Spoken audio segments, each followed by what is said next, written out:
Pour évoquer toutes les actualités du jour, une grande foule présente pour Nicolas Sarkozy, une foule même impressionnante. L'ancien président de la République dédicace son livre, Le journal d'un prisonnier, qui sort aujourd'hui aux éditions Fayard. Il est présent à la librairie Lamartine, dans le 16e arrondissement de Paris. Je vous propose peut-être d'écouter quelque atmosphère qu'il y a devant cette librairie.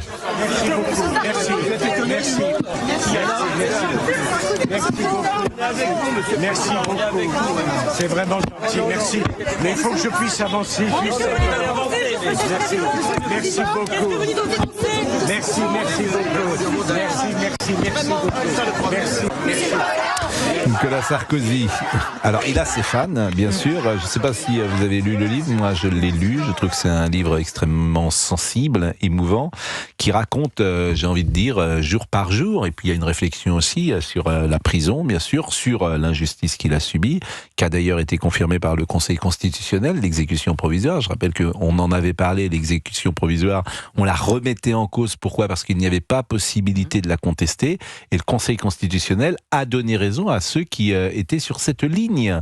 On peut critiquer une décision de justice. Depuis que la justice n'est plus qu'une autorité, mais aussi un pouvoir, on a la possibilité. Et il se trouve que le Conseil constitutionnel, c'est quand même formidable. Il n'a pas véritablement remis en cause l'exécution provisoire, mais le fait qu'il n'y ait pas de débat contradictoire avant la décision de prononcer l'exécution provisoire. J'entends bien, mais il a remis en cause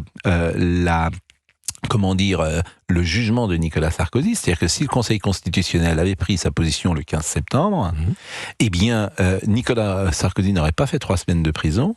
Pourquoi ? Parce que dans le procès, lors du procès, il n'y avait pas eu de débat sur l'exécution provisoire. Oui, d'accord, oui. C'est pas rien de faire 3 semaines de prison. Vous dites comme cela rien. Non, mais c'est une évolution, un revirement de jurisprudence, je ne sais pas comment on pourrait dire. Mais oui, ça n'est pas rétroactif. Mais oui, de toute façon, quand tu avais 3 semaines de prison, c'est difficile que ce soit rétroactif. Le préjudice, il est irréparable. On ne va pas te les enlever. C'est sûr. Mais ce que je veux vous dire, c'est que je crois que c'est pas forcément un changement de jurisprudence, parce que l'exécution provisoire, elle n'était jamais prononcée. C'est la première fois que la Cour de cassation... C'est sur une QPC. Voilà, elle n'avait jamais eu à se prononcer là-dessus. Mais oui, vous avez raison, c'est une jurisprudence nouvelle. Oui. Mais c'est une question de bon sens. Moi, je vous assure que je ne suis pas un juriste. C'est une question de bon sens. C'est une question de droit de la défense, d'équilibre des droits de la défense. J'entends bien aussi, mais de bon sens. C'est-à-dire que toute décision de justice est contestable. Là, vous en aviez une qui n'était pas contestable, Georges. On ne pouvait pas faire de recours, effectivement. Oui. Parce qu'il n'y a pas de motivation sur la nécessité de prononcer l'exécution provisoire. Bon, donc... Et d'ailleurs, je suis surpris. Vous l'avez lu, le livre ? Non, pas encore. Vous l'avez pas lu ? Je l'ai reçu, mais pas encore. J'étais surpris du manque d'écho de cette décision du Conseil constitutionnel. C'est-à-dire que le Conseil constitutionnel dit en l'état, Nicolas Sarkozy n'aurait pas dû passer 1 heure en prison, n'aurait jamais dû franchir le seuil de la porte de la prison de la Santé. Et il y a eu très peu d'écho de cette décision. Certes, l'exécution provisoire existe toujours. Les juges pourront toujours l'appliquer si ils organisent un débat. Mais puisqu'il n'y a pas eu de débat, puisqu'il n'y a pas eu de réquisition sur l'exécution provisoire dans l'affaire dite libyenne, Nicolas Sarkozy n'aurait pas dû passer 1 heure en prison. C'est quand même un fait majeur. Et il y a eu très peu d'écho. Vous en avez bien sûr parlé, Pascal, avec votre édito dès lundi, mais il y a eu très peu d'écho par rapport à cela. Mais il y a eu en tout et pour tout, je crois, une brève dans l'opinion. Voilà. Je pense que le Figaro en a parlé aussi. C'est ça qui devient insupportable dans les médias, c'est-à-dire qu'il y a des bonnes victimes et des mauvaises victimes, il y a des bons sujets et des mauvais sujets. Et manifestement, Nicolas Sarkozy, c'est un sujet... Et il y a des bonnes décisions et des mauvaises décisions du Conseil constitutionnel. Exactement. Aussi, Sabrina Medjeber, vous l'avez lu ? Non, justement, je m'apprête à le lire. Je l'ai commandé là. Bon. Ce sera ma joie ce week-end. Et vraiment, c'est un personnage hors norme. Dans le soutien qu'il reçoit, il a un vrai lien charnel, très organique avec le peuple français. C'est impressionnant. Bon, je ne demande pas à Olivier Guénec s'il a lu ce livre, puisque il nous dit souvent qu'il n'a lu qu'un livre dans sa vie, qu'il était consacré à Michel Drucker, mais peut-être serait-ce l'occasion d'en lire un deuxième. C'est vrai, ce serait la bonne occasion, oui, non. tout à fait. Non, mais je trouve sérieusement, après on en pense que c'est un livre, c'est un livre sur sur la réaction, c'est un livre sur le sentiment, c'est un livre voilà qui est à vif, c'est un livre sur la confession également, et ça c'est intéressant. C'est un livre où il évoque beaucoup Carla Bruni, où il évoque ses enfants, où il évoque l'amour de sa famille, combien c'est un livre que vous lâchez pas une fois que vous avez commencé la première page. C'est vrai. Vous allez directement jusqu'à la dernière. C'est prière, il prie. Évidemment, moi souvent je l'ai dit, il se trouve que j'apprécie Nicolas Sarkozy, donc ce livre me touche. Peut-être que ceux qui ne l'aiment pas ne le liraient pas de la même manière. Je trouve que c'est un homme qui est différent des autres hommes de ce point de vue-là, qui avait l'énergie, l'intelligence pour être président de la République, et qu'il appartient à une génération politique qu'on peut regretter quand je vois celle aujourd'hui qui est aux affaires. Voilà. Je trouve qu'il y d'ailleurs, il y a des vrais enseignements politiques dans ce livre aussi. Ça parle politique aussi. Exactement. Il y avait une dimension chez Nicolas Sarkozy, une expérience également, une approche des sujets que je trouve, par exemple, ce qu'il dit sur la Russie est toujours intéressant. C'est pas une approche caricaturale ou binaire. Donc, c'est quelqu'un qui a beaucoup d'expérience. Le paradoxe, je trouve, d'un homme politique, c'est que parfois, tu serais meilleur, plus âgé, plus vieux, parce que tu as appris. C'est des métiers où il y a beaucoup d'expérience. Et peut-être que s'il était président de la République aujourd'hui, il aurait acquis toute cette expérience, expérience humaine, mais également expérience des affaires, qui te rend plus performant. On a un président qui en est à son 2e mandat, on peut pas dire que ça fonctionne avec lui. Hein. Oui, mais c'est ça un des paradoxes. C'est pas un hasard si De Gaulle est arrivé au pouvoir à 67 ans et qu'il a fait ces 10 ans extraordinaires. Peut-être que tu es débarrassé de certaines choses quand tu vieillis, et que l'âge fait que tu es... Ça fonctionne qu'en politique ou dans d'autres domaines? Non, c'est moins impulsif, moins... Peut-être, mais l'âge t'apprend une forme d'expérience qui peut être effectivement de sagesse également. On le voit avec Georges. Georges, oui, moi je suis quelqu'un, je pense, de pondéré, de sage. Oui, vous ne marieriez pas sur un coup de tête, des choses comme ça. C'est pas un coup de tête, c'est un coup d'évidence. Ce genre d'erreur, c'est fini. C'est évident. C'est un coup de cœur, c'est un coup de je t'aime, un coup de soleil, un coup d'amour. Un coup d'amour. Ah bon, d'accord, si vous voulez chanter un coup de soleil. Je remarque, mais dites-moi, là vous avez coupé les cheveux de la tête, manifestement. Hier matin, oui. Rapidement. Pourquoi rapidement? Parce que j'ai pas le temps. Oui. Donc je fais tout rapidement, moi, vous savez.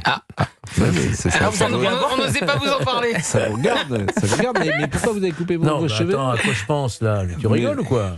Tes cheveux. Moi, je peux vous poser une question? Oui. Vous vous trouvez meilleur à 61 ans que, par exemple, il y a 10 ans, 15 ans? On a plus d'expérience. Il y a des métiers où faut être très jeune, parce que si tu es sportif de haut niveau, il faut mieux avoir 25 ans que 60.